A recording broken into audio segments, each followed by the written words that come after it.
The Assembly will hear an address by His Excellency Hassan Rouhani, President of the Islamic Republic of Iran. I request protocol to escort His Excellency.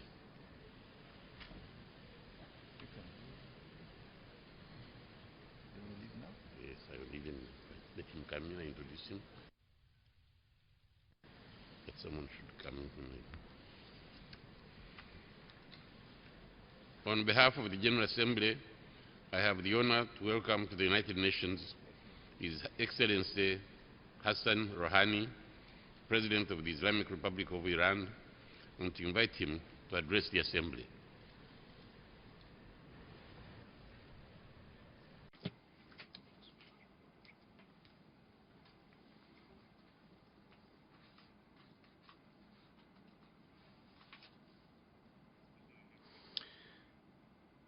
In the name of God, the most gracious, the most merciful, thanks be to God, the Lord of the two worlds, and may the prayers and peace of Prophet Muhammad and his family and companions.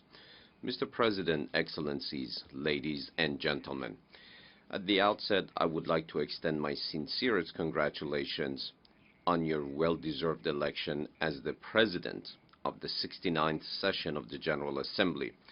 I also express my appreciation to His Excellency Mr. Ban Ki-moon for all his efforts. It is my genuine hope that this year's session of the General Assembly brings the world in its current critical situation a step closer to security and tranquility of human beings, which is, of course, a fundamental goal of the United Nations. Mr. President, I am coming from a region of the world whose many parts are currently burning in the fire of extremism and radicalism.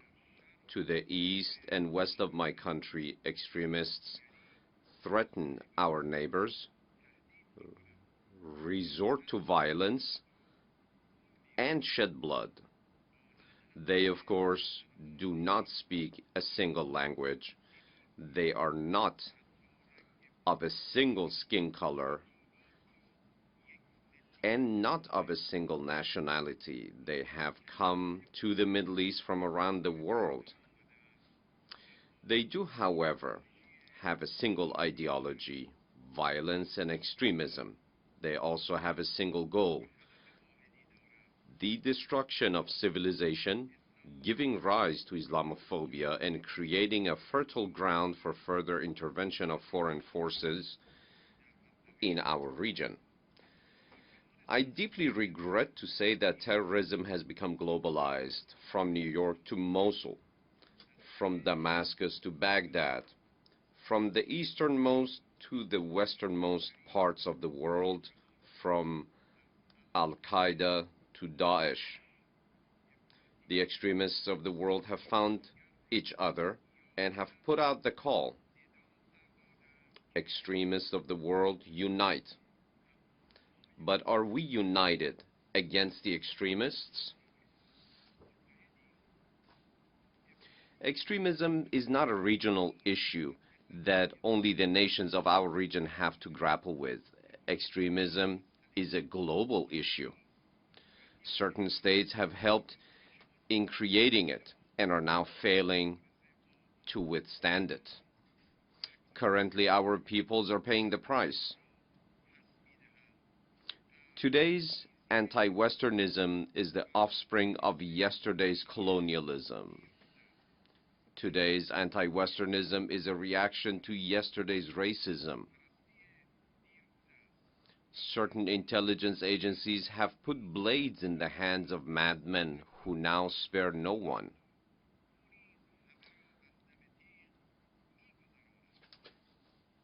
All those who have played a role in founding and supporting these terror groups must acknowledge their errors, which have led to extremism. They need to apologize not only to the past generations, but also to the next generation. To fight the underlying causes of terrorism, one must identify its roots and dry its source fountains. Terrorism germinates in poverty, unemployment, discrimination, humiliation, and injustice. and it grows in the culture of violence. To uproot extremism, we must spread justice and development, and disallow the distortion of divine teachings to justify brutality and cruelty. The pain is made greater when these terrorists spill blood in the name of religion and behead in the name of Islam. They seek to keep hidden this incontrovertible truth of history, that on the basis of the teachings of all divine prophets, from Abraham to Moses, from Jesus to Muhammad, peace be upon him, taking the life of a single innocent human is akin to killing the whole humanity. I am astonished that these murderous groups call themselves Islamic. What is more astonishing is that the Western media, in line with them, repeats this false claim, which provokes the hatred of all Muslims. Muslim people who every day recall their God as merciful and compassionate, and have learned lessons of kindness and empathy from their Prophet's teachings, see this defamation as a part of an Islamophobic project. The strategic blunders of the West in the Middle East, Central Asia, and the Caucasus have turned these parts of the world into a haven for terrorists and extremists. Military aggression against Afghanistan and Iraq and improper interference in the developments in Syria are clear examples of this erroneous strategic approach in the Middle East. As non-peaceful approach, aggression and occupation target the lives and livelihoods of ordinary people. They result in different adverse psychological and behavioral consequences that are today manifested in the form of violence and murder in the Middle East and North Africa, even attracting some citizens from other parts of the world.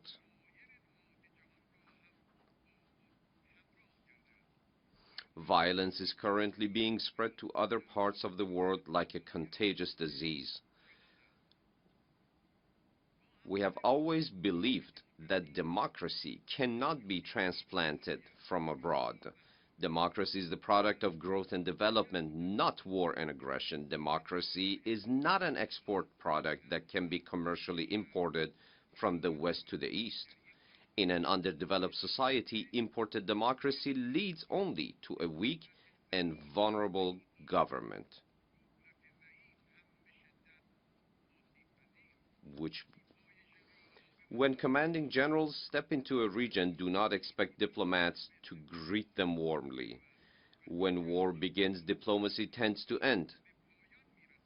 When sanctions set in, deep hatred for those imposing them also begins. When the atmosphere of the Middle East is securitized, the answer will be of the same nature as well. The interests of the Western countries in our region are tied to the recognition of beliefs and the desires of the people for democratic governance in the region. Our region expects the experience of the creation of Al-Qaeda. The Taliban and modern extremist groups have demonstrated that no one can use extremist groups to counter an opposing state and remain impervious to the consequences of rising extremism. The repetition of these mistakes, despite many costly experiences, is perplexing. Let's recall that Iran had invited everyone to dialogue before the criminal act of September 11th and also called for a world against violence and extremism before the outbreak of the current violent atrocities. Perhaps in the past year, few people could forecast the fire that would rage today. But now, uninhibited violence and extremism presents an imminent threat to the world. It is self-evident that without an accurate understanding of how the current condition came about, we will not be able to find the right solutions. Today again I shall warn against the spread of extremism and the danger posed by the inadequate understanding and incorrect approach to this phenomenon. The Middle East longs for development and is weary of war. It is the natural right of the peoples of the fertile lands of the Middle East to live in peace and prosperity. In the past, colonialism denied them this right, and today the shadow of war and violence threatens their security. There are moderate politicians and elites in our region who enjoy the confidence of their peoples. They are neither anti-Western nor pro-Western. While aware of the role of colonialism in the backwardness of their nations, they are not neglectful of the role of their nations in reaching the development they seek. They do not absolve the West from its misdeeds, but are also aware of their own failings. These leaders can take a position of active leadership by attracting the confidence of the people in their societies and establish the strongest national and international coalitions against violence. The voices of these leaders are the true voices of moderation in the Islamic world.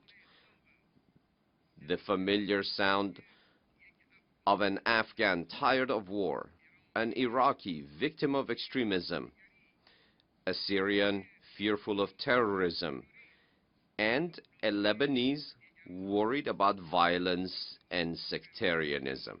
I believe if countries claiming leadership of the coalition do so to continue their hegemony in the region, they would be making a strategic mistake. Obviously, since the pain is better known by the countries in the region, better they can form a coalition and accept to shoulder the responsibility of leadership to counter violence and terrorism. And if other nations wish to take action against terrorism, they must come to their support. I warn that if we do not muster all of our strengths against extremism and violence, and fail to entrust the job to the people in the region who can deliver, tomorrow this world will not be safe for anyone. Mr. President, ladies and gentlemen, last year I tried to fulfill the role of my country in the realization of peace at both the regional and international levels by putting forward a proposal of a world against violence and extremism, which was met with general support. In the tumultuous and chaotic region of the Middle East, Iran is one of the most tranquil, secure, and stable nations. All the nations of the region have to keep in mind that we are in the same boat. Thus, we need broad cooperation with regard to social and political, as well as security and defense issues, with a view towards reaching common and durable understandings. Had we had greater cooperation and coordination in the Middle East, thousands of innocent Palestinians in Gaza would not have fallen victim to the Zionist regime's aggressions. We in the Islamic Republic of Iran consider interaction and confidence building among states of the region as fundamentally essential for conflict resolution. We support any measure to promote cooperation between Islamic nations to combat extremism, threats, and aggression. And in connection with this, we are prepared to play our permanent, constructive, and positive role.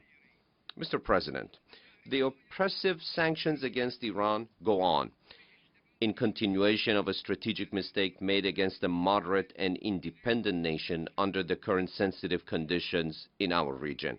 During the last year, we have engaged in the most transparent dialogue to build confidence regarding Iran's peaceful nuclear program. We place serious and honest negotiations on the agenda, not in result of sanctions or threats, but rather because of the will of our people.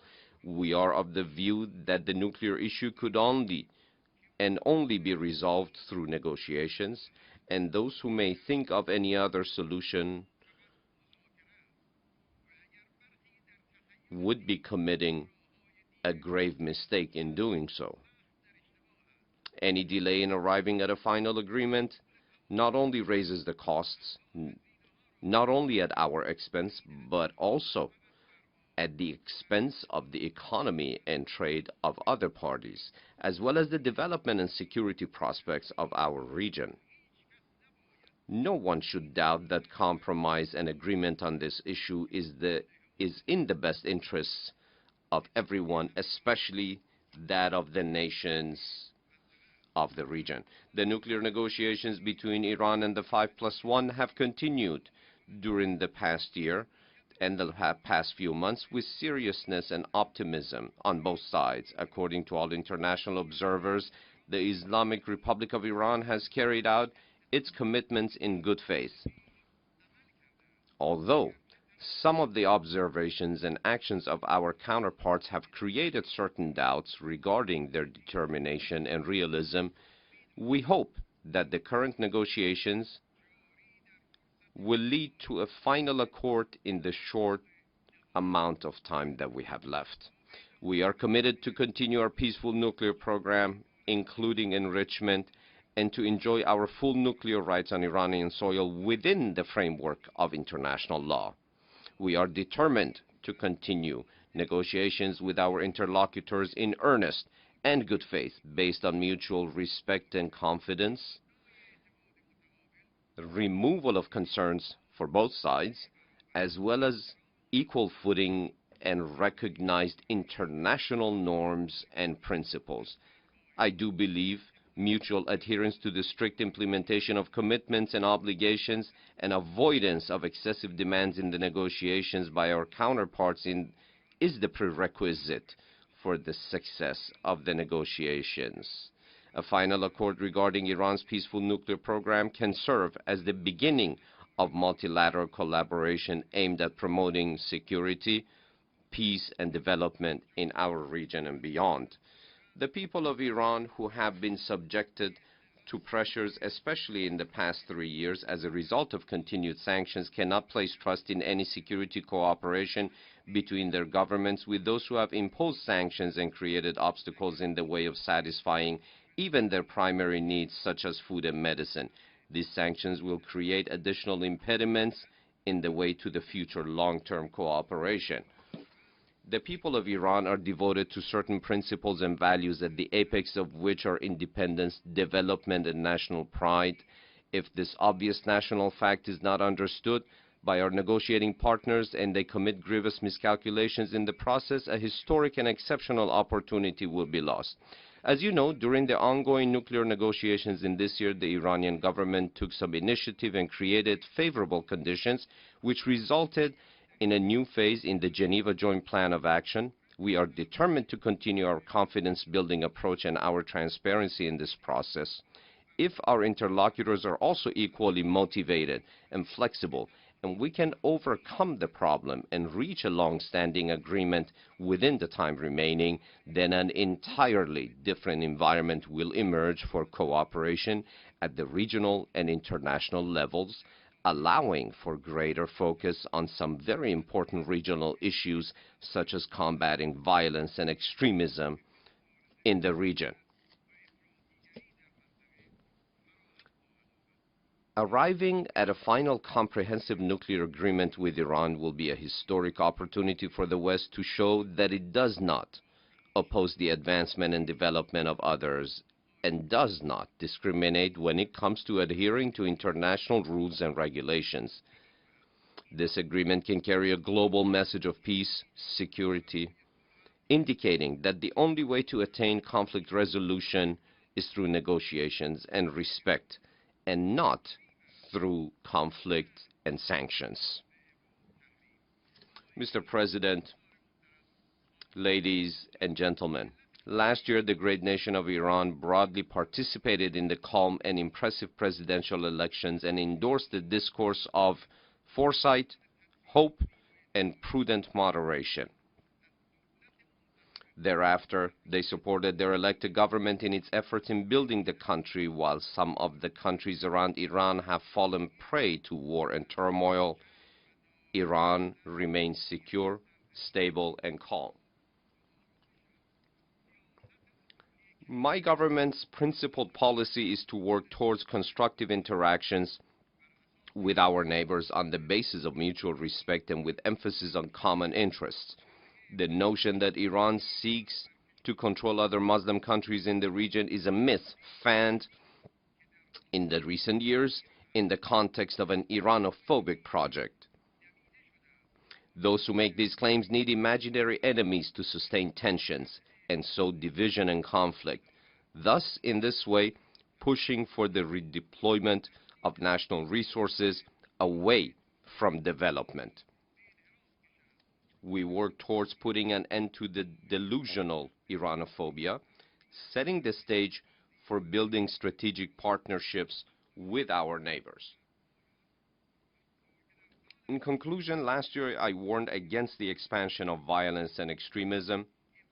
This year too I warned that if the right approach is not undertaken in dealing with the issue at hand, we get closer to a turbulent and tumultuous region with repercussions for the whole world. The right solution to this quandary comes from within the region and regionally provided solution with international support and not from outside of the region. God the Almighty has promised in the Holy Quran to those who have believed and done righteous deeds that He will surely grant them succession to authority upon the earth, and that their fears will turn into peace and security.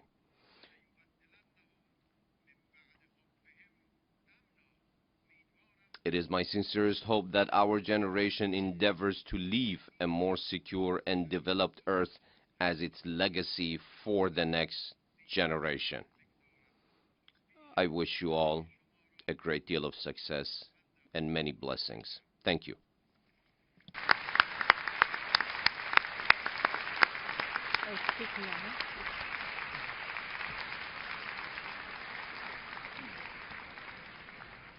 On behalf of the General Assembly, I wish to thank the President of the Islamic Republic of Iran for the statement just made. May I request representatives to remain seated while we greet the President.